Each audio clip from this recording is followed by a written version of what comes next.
So these are 5 keys. Number 3 is corporate worship. Corporate worship, what you're doing right now, this is a key to partaking of the divine nature, the abundant life. This is a key right now, what you and I are doing.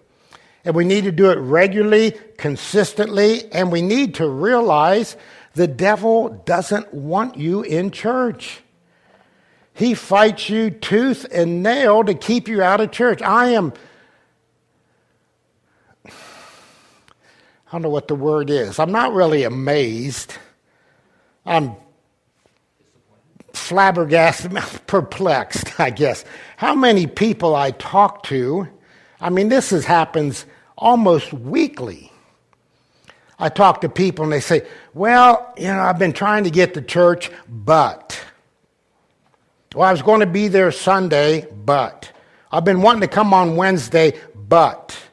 And they've got all these buts in the way of them fulfilling the purpose of God in corporate worship. Remember, Hebrews 10:25 says not to forsake the assembling together, but come together all the more as the final day, the day of the Lord, the approach of Jesus approaches. We should come together more in the last days, not less. But some people, they're just constantly, well, I was going to come, but I got in this conversation on the phone.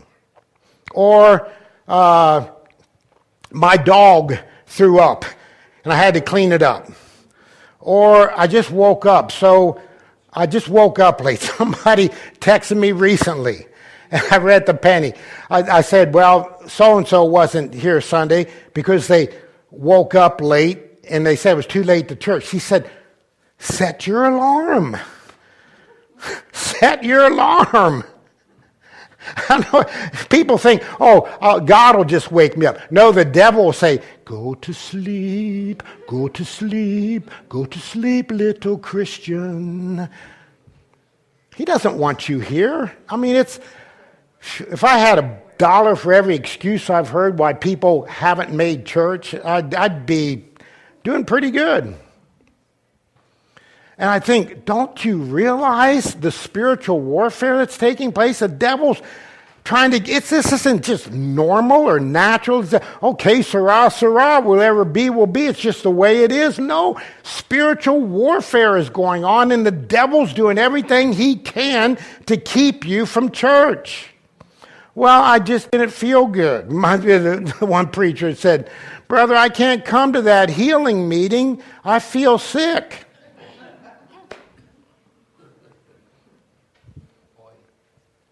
So we need to realize corporate worship. Well, some people say, well, I would come more often, but the people, they just kind of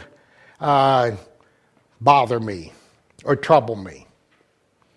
I like something else I read from D.L. Moody. I thought this was classic. He said, as far as letting other people hinder you from being in fellowship or relationship or thinking things about it. He said this, right now, I'm having so much trouble with D.L. Moody that I don't have time to find fault with the other fellow. What did Jesus say? Before you take that speck out of somebody's eye, get the beam out of your own eye. One of my associate pastors, when we were in California, sometimes he would say this mostly to his twin brother when, you can't get away with saying it to everybody, but his brother might say something to him, a little critical or something. He'd say, what's that beam face?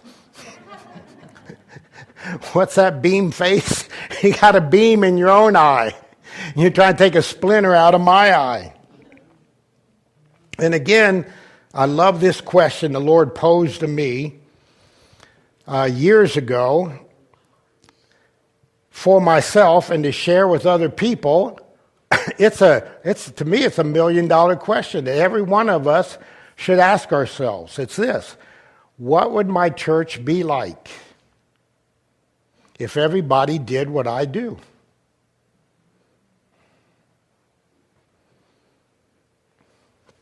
Sobering thought. What would my church be like if everybody did what I do? What would my church be like if everybody attended the way I attend? If everybody gave the way I give? If everybody served the way I serve or don't serve? If everybody prayed the way I pray or don't pray? What would my church be like? Now, some of you could say, in sincere honesty and modesty, really, I think my church would be pretty good if everybody did what I do. If everybody attended like I do, gave like I gave, served like I serve, prayed like I pray. My church would be pretty good. I mean, not that it couldn't be better and I could be better, but some of you is like, oh me, oh my. That would have shut down years ago. If everybody came like I come and give like I give and pray like I pray and serves like I serve, that church would have been shut down long ago. Sobering question. There's that book going around. I haven't heard much feedback, so I hope people aren't just sitting on it, but we gave out several copies of the book, I'm a Church Member, several weeks ago now. If you have one, you got one that day, and have read it, please pass it on to somebody. Just come to church and say, have you read this yet? And if they say no, give it to them. If they say yes, then say, okay, thanks, and find somebody else. Have you read this yet?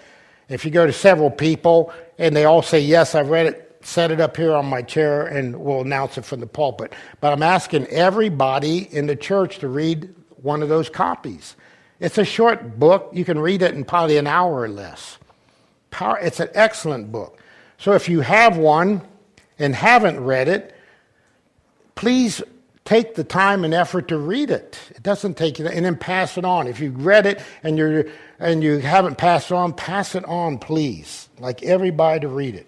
All right, and then number 4 is reaching out. Reaching out to people.